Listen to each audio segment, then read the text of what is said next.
আগেকার দিনের কাজের মাসি ভার্সেস এখনকার দিনের কাজের মাসি।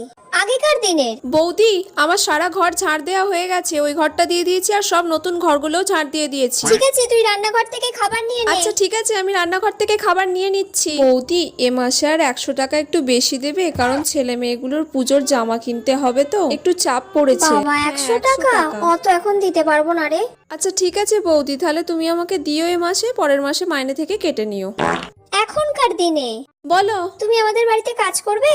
আমার মাসে 4000 টাকা লাগবে। ঘর ঝাড় দেবো আর বাসন মাজবো। আর ঘর মুছবে না? না না, ঘর মুছবে আবার কে? পুজোর সময় শাড়ি চাই আর প্রত্যেক দিন আমার খাবার লাগবে এবেলা ওবেলা। আর আমার যদি কোনো ব্যাংকের লোন আটকে যায় তখন একটু চেয়ে নেবো, তখন একটু দিয়ে দেবেন। এগুলো যদি সব মেনে নেন তাহলে আমি কাজ করতে রাজি আছি, না হলে নয়। আপনি যদি রাজি থাকেন তাহলে বলুন, না হলে আপনার পরে যে আছে আমি তার কাছে চলে যাব। না না, ঠিক আছে, আমি রাজি। আচ্ছা ঠিক আছে বৌদি, তাহলে কাল থেকে আসবো আমি।